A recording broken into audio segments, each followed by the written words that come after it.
Hello everyone, अगर आपको मेरा ये वीडियो पसंद आया तो इस वीडियो को लाइक कीजिएगा, इसको ज़्यादा से ज़्यादा शेयर कीजिएगा और मेरे चैनल को सब्सक्राइब कीजिएगा। हेलो एवरीवन, आज मैं नया टॉपिक स्टार्ट करने जा रही हूँ और वो बात करता है opinions of third person when relevant. और इसके अंदर सेक्शन 45 से लेके 51 तक दे रखा है और इसके अंदर बेसिकली बात कर रखी है ओपिनियन उन थर्ड पर्सन्स की और वो ओपिनियन कब रेलेवेंट होगी। ये सेक्शन 45 में दे रखा है और 45 से लेके 51 तक दे रखा है इसके अंदर। और सेक्शन 45 जो है वो सेक्शन 45A और सेक्शन 46, ये तीन पर्टिकुलर जो सेक्शंस है वो मैं इस पर्टिकुलर वीडियो के अंदर डिस्कस करूंगी। और इसके अंदर सबसे पहले जो मैं बात करूंगी वो है सेक्शन 45 के बारे में। सेक्शन 45 बात करता है कि अगर कोर्ट को कोई भी ओपिनियन देना है किसी भी पॉइंट के ऊपर जो फॉरेन लॉ का है, या किसी साइंस पर, या फिर किसी आर्ट पर, या आइडेंटिटी बतानी है किसी भी हैंड राइटिंग की, किसी फिंगर इंप्रेशन की, तो उसके अंदर जो भी ओपिनियन है उस पॉइंट के ऊपर उस पर्सन का जो स्पेशली स्किल्ड है उस फॉरेन लॉ में, साइंस में या आर्ट में, या फिर कोई भी ऐसा क्वेश्चन है जो आइडेंटिटी के बारे में बताता है किसी हैंड राइटिंग या फिंगर इंप्रेशन की, तो वो क्या होगी, वो ओपिनियन जो होगी वो क्या होगी, वो कोर्ट जो ओपिनियन देता है उस पॉइंट के ऊपर वो रेलेवेंट होगी। वो एक तरीके से उसे रेलेवेंट फैक्ट्स माना जाएगा। मतलब कि बेसिकली अगर कोर्ट को कोई भी ओपिनियन किसी पॉइंट पर देना है और वो फॉरेन लॉ का है, किसी साइंस का है, किसी आर्ट का है, या आइडेंटिटी बतानी है किसी भी हैंड राइटिंग की या किसी फिंगर इंप्रेशन की, तो ओपिनियन उस पॉइंट के ऊपर उस पर्सन का जो स्पेशली स्किल्ड है उस फॉरेन लॉ के ऊपर, तो वो जो ओपिनियन होगा वो क्या होगा, वो रेलेवेंट फैक्ट्स होंगे। और वो जो पर्सन होगा जो अपना ओपिनियन दे रहा है उसे क्या कहा जाएगा, उसे एक्सपर्ट कहा जाएगा। बेसिकली वो पर्सन जो है ना वो एक्सपर्ट होगा और वो एक्सपर्ट ही ये ओपिनियन देगा कि जो भी कोई फॉरेन लॉ उसके बारे में, किसी साइंस के बारे में, किसी आर्ट के बारे में, या किसी की भी आइडेंटिटी के बारे में, किसी हैंड राइटिंग की या किसी फिंगर इंप्रेशन की, तो वो जो ओपिनियन होगा वो उस पर्सन का होगा और वो पर्सन स्पेशली स्किल्ड होगा।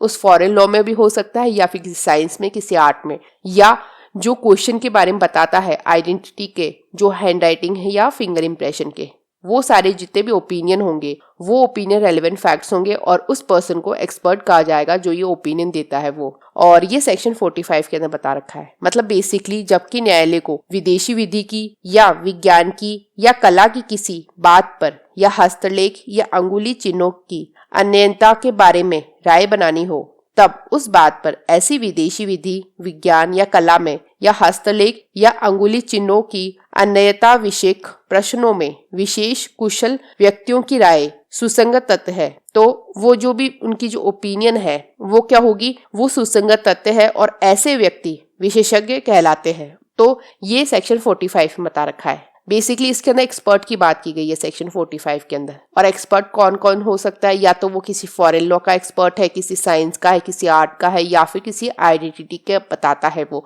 हैंड राइटिंग की या फिंगर इंप्रेशन की। वो जितने भी पर्सन्स होंगे वो क्या होंगे, वो एक्सपर्ट होंगे। और ये सेक्शन 45 में बता रखा है। सेक्शन 45A जो है वो इंसर्ट हुआ है इंफॉर्मेशन टेक्नोलॉजी अमेंडमेंट एक्ट से 2008 का जो है उससे। और ये बात करता है कि अगर कोई प्रोसीडिंग है उसमें अगर कोर्ट को कोई भी ओपिनियन देना है किसी भी मैटर के बारे में, जो कोई भी इंफॉर्मेशन जो ट्रांसमिटेड हुई है, स्टोर्ड हुई है किसी भी कंप्यूटर रिसोर्स में या किसी दूसरे इलेक्ट्रॉनिक में या डिजिटल फॉर्म में, तो जो भी ओपिनियन है एग्जामिनर का जो इलेक्ट्रॉनिक एविडेंस का है, जो रेफर्ड है सेक्शन 79A के अंदर इंफॉर्मेशन टेक्नोलॉजी एक्ट के अंदर 2000 के अंदर, तो वो क्या होगा, वो उसका जो भी ओपिनियन है उस एग्जामिनर का वो रेलेवेंट फैक्ट होगा। मतलब कि अगर कोई प्रोसीडिंग है और वो प्रोसीडिंग जो है उसके अंदर अगर कोर्ट को कोई भी ओपिनियन देना है, और वो ओपिनियन किसके बारे में देना है, किसी भी इंफॉर्मेशन के बारे में जो या तो ट्रांसमिटेड हुई है या फिर वो स्टोर्ड हुई है, और वो स्टोर्ड या ट्रांसमिटेड किस में हुई है, किसी कंप्यूटर रिसोर्स में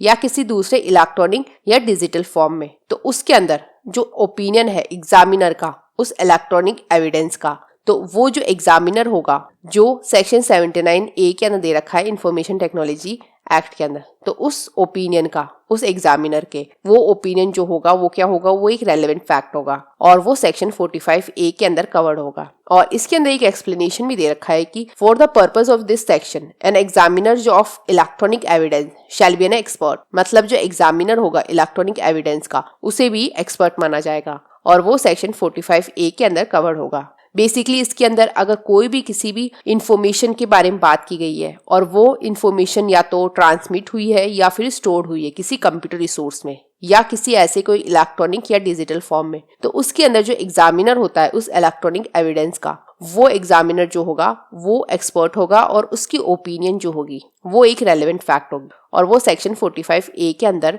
उसे रेलेवेंट माना जाएगा और वो एग्जामिनर भी एक तरीके से एक्सपर्ट ही होगा। ये सेक्शन 45A के अंदर दे रखा है। सेक्शन 45A जो है वो बात करता है कि जब किसी कार्रवाई में न्यायालय को किसी मामले में मत बनाना होता है जो किसी पार्षित सूचना के संबंध में या किसी कंप्यूटर साधन में भरी गई सूचना अथवा किसी अन्य इलेक्ट्रॉनिक अथवा अंकीय रूप द्वारा सूचना के रूप में भरा जाता है, तो सूचना प्रौद्योगिकी अधिनियम 2000 की धारा 79 में संदर्भित इलेक्ट्रॉनिक साक्ष्य के परीक्षक की राय एक सुसंगत तथ्य है। स्पष्टीकरण जो है वो बात करता है कि इस धारा के प्रयोजन के लिए इलेक्ट्रॉनिक साक्ष्य का परीक्षक एक विशेषज्ञ व्यक्ति होगा। ये सेक्शन 45A के अंदर बात की गई है। सेक्शन 46 में है कि ऐसे कोई भी फैक्ट्स है जो अदरवाइज तो वो रेलेवेंट नहीं है लेकिन वो रेलेवेंट होते हैं अगर वो या तो सपोर्ट करते हैं या वो इनकंसिस्टेंट है जो भी ओपिनियन है एक्सपर्ट का उस ओपिनियन से, तो जो ओपिनियन होगा वो क्या होगा, वो रेलेवेंट होगा। मतलब ऐसे कोई भी फैक्ट्स है और वो वैसे अदरवाइज तो वो रेलेवेंट नहीं है लेकिन वो रेलेवेंट हो सकते हैं और वो रेलेवेंट कब हो सकते हैं, या तो वो सपोर्ट करते हैं वो फैक्ट या फिर वो इनकंसिस्टेंट है जो एक्सपर्ट है उसके ओपिनियन से। तो when this opinion are relevant तो वो ओपिनियन जो होगा वो क्या होगा, वो भी रेलेवेंट होगा। मतलब बेसिकली सेक्शन 46 बात करता है ऐसे फैक्ट्स की जो अदरवाइज वो रेलेवेंट नहीं होते लेकिन वो कुछ कंडीशन में रेलेवेंट हो सकते हैं। और वो किन कंडीशन में रेलेवेंट होंगे, जब या तो वो सपोर्ट करते किसी भी तरीके से या फिर वो अगेंस्ट है एक्सपर्ट के ओपिनियन से, और वो ओपिनियन जो है वो अगर ओपिनियन रेलेवेंट होता है तो वो जो फैक्ट्स होंगे वो भी रेलेवेंट होंगे। ये सेक्शन 46 में दे रखा है। मतलब कि वह तथ्य जो अन्यथा सुसंगत नहीं है सुसंगत होते हैं यदि वे विशेषज्ञों की रायों का समर्थन करते हो या उनसे असंगत हो, जबकि ऐसी राय सुसंगत हो। तो मतलब अगर वो ओपिनियन रेलेवेंट होते हैं तो जो फैक्ट्स होंगे जो उन ओपिनियन को या तो सपोर्ट करते हैं वो फैक्ट्स या फिर वो उनके अगेंस्ट है, इनकंसिस्टेंट है उन ओपिनियन से जो एक्सपर्ट की ओपिनियन है उनसे, तो वो फैक्ट्स भी रेलेवेंट होंगे। वो फैक्ट्स जो है ना बेसिकली तो वो रेलेवेंट नहीं है लेकिन वो दो कंडीशन में रेलेवेंट हो सकते हैं, या तो अगर वो एक्सपर्ट के ओपिनियन को सपोर्ट करते हैं या फिर वो इनकंसिस्टेंट है उसके ओपिनियन से, तो उस केस के अंदर वो फैक्ट्स भी सेक्शन 46 के अंदर रेलेवेंट होंगे। और बाकी के जो सेक्शंस है वो मैं अपने नेक्स्ट वीडियो में कवर करूंगी। अगर आपको मेरे इस वीडियो से कुछ भी अच्छा सीखने को मिला तो मेरे इस वीडियो को लाइक कीजिएगा, इससे ज़्यादा शेयर कीजिएगा और मेरे चैनल को सब्सक्राइब कीजिएगा। Thank you and stay tuned.